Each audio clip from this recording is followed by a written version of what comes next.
Hello. This is my tiny hammer. This is my small anvil. Not the smallest I've got,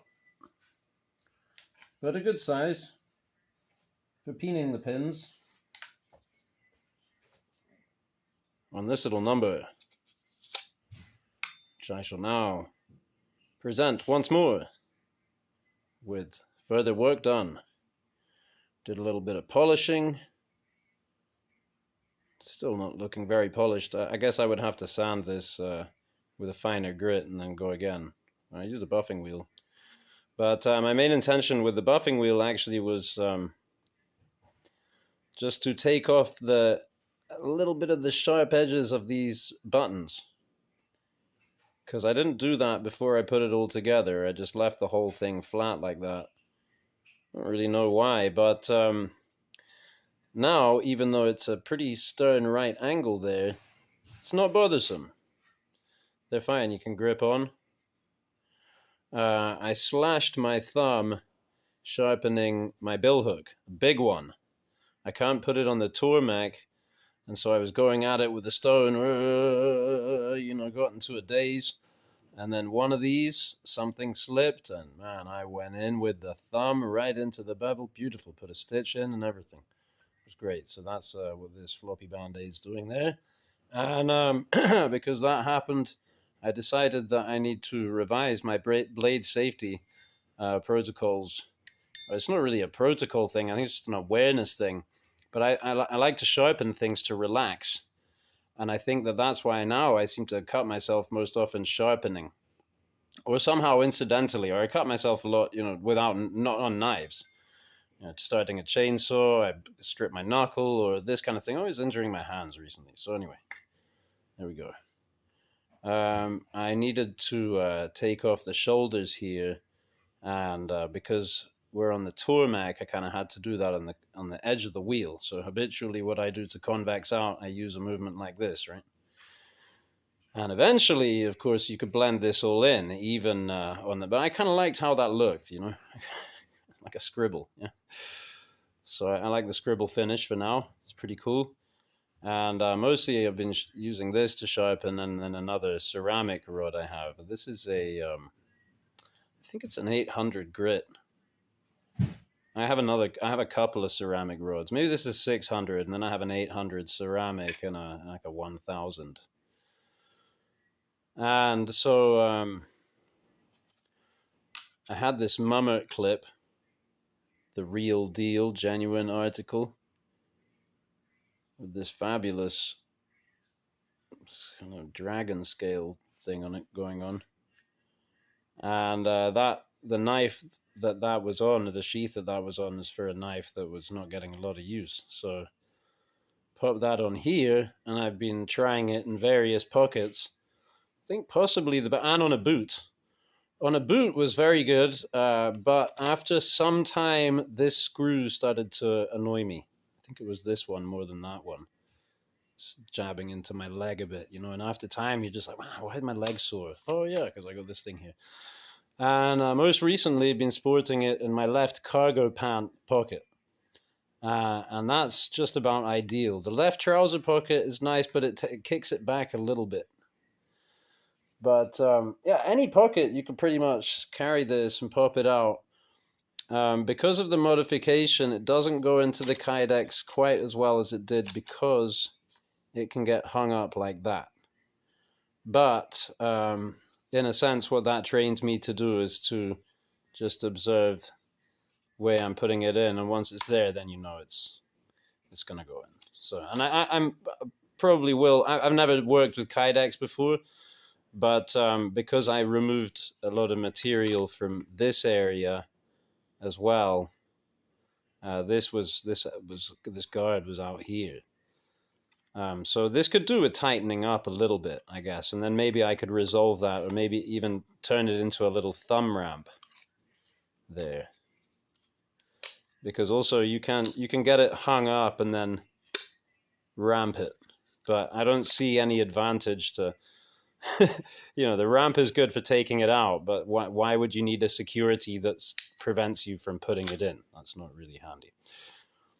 Right, so I took her out today. Yesterday as well, actually. I could have made this video yesterday, but after I slashed myself, I decided to take it easy. But I was doing some pruning on the lilac bushes just outside the house yesterday. And yeah, very satisfactory for that. And then today I went out and took her into the woods a little bit and was pruning on all kinds of things. And I actually found that, for example, beech is a very tough one to prune, especially slashing. It will tend to just hang up a blade. And actually, this will hang up if you don't, it'll tend to hang up until there's sufficient force and then it'll go through like nothing. And that is actually like a lot of things I realize. Like when you're splitting wood with an axe, you kind of got to hit it harder than it needs, because if you hit it softer than it needs, it's just going to bounce and you're going to waste a lot of energy. So you got to size up what you're doing and then hit it kind of harder than you think maybe, or whatever. But and not a lot of weight to it, but you can just throw it on the end of your whole arm there.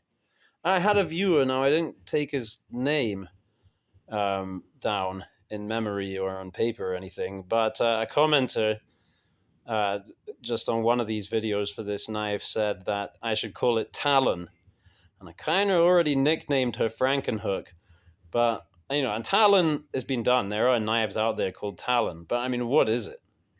It is really a Talon. And I thought, yeah, it's like a personal Talon. And then I thought, well, that's dumb, because when is a Talon not a personal Talon? It's a very personal thing. This is actually more of an impersonal Talon, because you could, lend it to someone else, a cat or whatever. Cats don't have talons, right? But whatever has a talon, usually it's attached to them. And this is somewhat more tenuously attached to me via the mummer clip and what have you. But yeah, excellent performance. Really awesome. And because of the tightness of this curve, it's a little bit of a different scenario than using one of my usual hook bills. Let me just grab one for comparison. Here we go. Let's get out the old familiar. It's really nothing doing. But that's the thing is then with this, maybe to make it, it may require a certain amount of power that you can't really put into this knife in order to get that point through. But yeah, so I was talking about the beech. What I found was that I was able to get under a beech shoots, and pull cut them. Beech shoots, thick like this. Like if you made this into the round, it would go through that easily. Which would be tough with this, because actually, you'll tend to just slide and not pop through because of the more gentle recurve. I haven't tried this with a lot of cardboard yet. Let me try a piece of cardboard. I'm going to grab it. Since the regrind. Woohoo!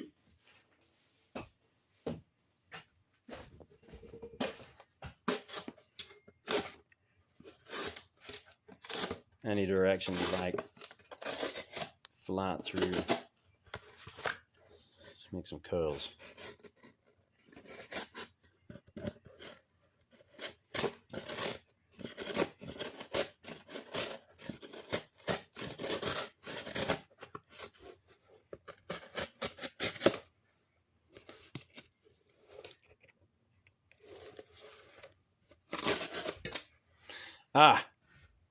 Chest pull cuts with this, sublime, like this, with this handle.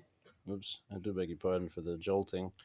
With this handle, like this, cutting cord, cutting string, cutting green or dried wood. It just goes through very nicely. Just gets everything lined up. Yes, safety. I was very careful, especially because of this. This probably served as a reminder, and this. probably served as reminders. You know, I did this because I was filming myself as I was doing a pull cut, and I went stack with a blade very comparable to this, very similar tip and everything. Okay, but the thing is that to go as deep as it did, it means it was a glance. You know, it only went in whatever, not like bone deep. I don't think. Didn't bleed much, didn't hurt much. But I did nick myself there, and it was like bruised. It still feels a little tender. So what I was thinking was, well, with this, if I had done exactly the same movement with this, given the alignment of the blade, the handle, okay, you see how much further we would have traveled? With this point, it might have come out the other side. So I was definitely careful to whatever cuts I was doing, you know, being very calculated. And and also there's some kind of thorny bush outside that I don't know what it is. It's not as tough as lilac. And I was flick cutting to prune that, and man, the satisfaction. So yeah, I think everybody should have one, frankly, something like this, you know. And I've wanted one for a long time, a fixed blade. I have bill hooks, and I have hook bills, but I wanted something, you know, kind of like a fixed blade pocket hook bill, and boy, do I have one. And I'm grateful to a lot of the people who've watched my videos and given input and you know, like the idea for the name Talon. That's cool. I'll keep that. And Chris, the mayor of Chrisville, was the guy who suggested using stag. And yeah, everything just came together. Well, I think I've probably gone on about that long enough, and I've got to go and clean up after some little tweety baby birds. Bye.